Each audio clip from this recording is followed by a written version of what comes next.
तो सीता मैया जो जब श्री राम के पास पहुंची उस वक्त इतनी शाई, शी इज फीलिंग सो शाई और बहुत आनंद में है। और उन्होंने श्री राम के दर्शन किए, लक्ष्मण के दर्शन किए, उनके ऊपर ब्रूजेस हैं, घाव रखे हैं युद्ध के, लेकिन श्री राम इतने सुंदर लग रहे हैं उस वक्त। तो अब इनमें तो ये इच्छा थी बस अब इतने समय बाद बने हैं, ऑलमोस्ट लाइक ईयर होने वाला है, साल पूरा होने वाला है अब, तो जाके उनका आलिंगन करना ही चाहती थी कि उनकी नजर निकट गई। तो राम ने जो है बड़े ग्रेव हो गए, आलिंगन तो हुआ लेकिन उसके बाद फिर वो बड़े ग्रेव हो गए, बड़े गंभीर अवस्था में थे श्री राम। तो बोला लक्ष्मण अगर सीता वाकई पवित्र है तो उसको अग्नि परीक्षा देनी होगी। उसके बाद लक्ष्मण ने कहा ये भाई क्या कर रहे हैं, तो उसके बाद फिर वहाँ लकड़ियाँ लेकर के आए और मंत्रों से वहाँ पर अग्नि जलाई गई। तो सीता मैंने कहा ठीक है, मैंने अगर एक पल के लिए भी किसी और के बारे में नहीं सोचा, और मैं शुरू से लेकर आखिर तक हर पल और पल के भी उसकी आत्मा के अंदर मैंने सिर्फ और सिर्फ अगर श्री राम का नाम लिया है, श्री राम के रूप का पे ध्यान लगाया है। यदि मैं हमेशा से उन्हीं के वफादार रही हूँ और मैं उन्हीं की हूँ, सिर्फ और सिर्फ उन्हीं की हूँ और किसी की हो ही नहीं सकती कि मैं उन्हीं की हूँ, तो मुझे कुछ ना हो। और ये कह के जैसे सीता मैया अग्नि में प्रवेश की, जैसे मैया अग्नि में प्रवेश की तो अग्नि में इस तरफ से घुसी और दूसरी तरफ से अग्निदेव जो है सीता मैया को लेकर के आ गए। कहते हैं ये तो प्रभु आपकी हैं, अग्नि में क्या करेंगी, आपने इतना युद्ध लड़ा है तो इसीलिए ये सीता मैया तो आप ही के लिए। इस प्रकार से अग्नि परीक्षा में पास हुई सीता मैया। अब ये जो वाकया है ये कॉन्ट्रोवर्शियल हो जाता है आज के मॉडर्न सिनेरियो में कि स्त्री ने तो हमेशा परीक्षाएं ही दी है, चाहे द्वापर हो चाहे त्रेता हो, त्रेता की सीता हो या द्रौपदी हो द्वापर की या कलयुग की हो चमेली, सबने सिर्फ और सिर्फ परीक्षाएं दी हैं। स्त्री ने क्या किया जी, स्त्री ने तो परीक्षाएं ही दी हैं।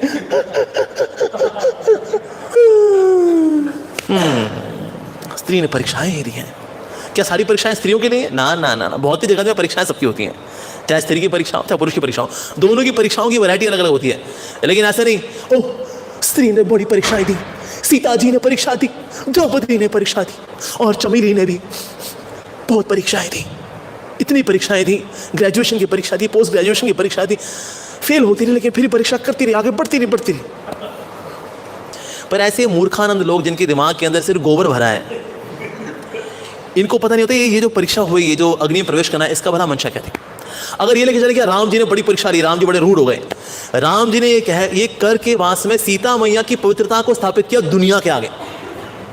श्री राम ने कहा अरे वो तो मेरी अंतरंगा शक्ति है, मैं तो जानता हूं वो पवित्र है, लेकिन ये दुनिया जो है उसको कैसे पता चलेगा that yes she was pure. वो तो यहां पर है, वो तो चार दीवारी के अंदर, यहां पर अशोक वाटिका के अंदर। तो इसलिए सीता मैया की महिमा बढ़ाने के लिए उन्होंने ऐसा किया। सेकेंडली वो ये भी एस्टैब्लिश कर रहे हैं कि अगर कोई वर्ल्ड लीडर बनता है या किसी भी स्थान का लीडर बनता है, उसको अपने स्वार्थ को किनारे करना पड़ता है।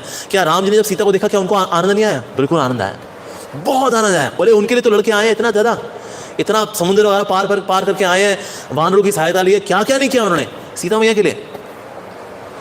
तो सीता मैया से उनका प्रगाढ़ प्रेम है, उनकी अंतरंगा शक्ति है। उसके बाद श्री राम ने कहा वास्तव में सीता जो है बिल्कुल वैसी है जैसे कि सूर्य है और रोशनी है, और रोशनियां जो है सूरज से अलग नहीं हो सकती। ऐसा कुछ हो सकता है सूरज है लेकिन उसकी जो रोशनी नहीं है, असंभव है। वैसे ही सीता और राम ये दोनों अलग हो ही नहीं सकते। तो इसे ये राम जी का भी स्नेह था और सीता मैया की महिमा बढ़ाने के लिए उन्होंने ये किया। एंड वेरी वेरी इंपॉर्टेंटली इसमें आता है चैतन्य चरितामृत के अंदर कि वहाँ पर एक रामदास विप्र करके थे जिनको बहुत दुख था कि ना रावण सीता मैया का हरण करके ले गया। तो कूर्म पुराण का उदाहरण लेकर, कूर्म पुराण से उद्धृत करके श्री चैतन्य महाप्रभु ने बताया, देखो देखो उसमें लिखा हुआ है छाया सीता लेके गया था रावण, सीता मैया को तो छू ही नहीं पाया वो। तो वो सीता मैया जो कि अग्नि में प्रवेश की थी वो थी छाया सीता। जब रावण ने हरण किया था उस वो छाया सीता को ले गया था और अग्निदेव ने जो असली सीता थी उनको अपने पास रख लिया था। अब जब ये अग्नि परीक्षा आई तो इस अग्नि परीक्षा के अंदर जो छाया सीता थी वो एंटर की और जो एग्जिट की वो थी ओरिजिनल सीता, जिनको कि रावण ने कभी छुआ ही नहीं। वो सीता देती कि भाई हमने संभाल के रखी हुई थी अपने पास, रावण जो है इनको छू भी नहीं पाया था। जो छाया सीता थी शी एंटर्ड, और ये जो छाया सीता है आगे जाके वेदवती बनेंगी कलयुग में, when she will become wife of lord Govinda, Venkataramana Govinda, Srinivasa Govinda. क्योंकि यहाँ पर इन्होंने प्रतीक्षा की, यहाँ पर लंका में रही, श्री राम का नाम लेती रही, उनकी विरह महसूस किया और उसके बाद श्री राम से मिलन नहीं हो पाया इनका। तो श्री राम ने छाया सीता को भी वचन दिया था कि इस रामलीला में तो ये निश्चित रूप से मेरी एक पत्नी है, सीता ही है, लेकिन तुमने छाया सीता के रूप में आकर के ये सेवा की है कि लंका में तुम गई, तुम्हारा अपहरण हुआ, तुम वहाँ पर रही, मेरा नाम लेती रही, और फिर जब मैं विजय प्राप्त किया तो भी मेरे से विवाह नहीं हुआ, लेकिन मैं एक ऐसा अवतार लूँगा सिर्फ तुम्हारे लिए, तुम्हारे से शादी करूँगा मैं। I marry you in Kalyuga.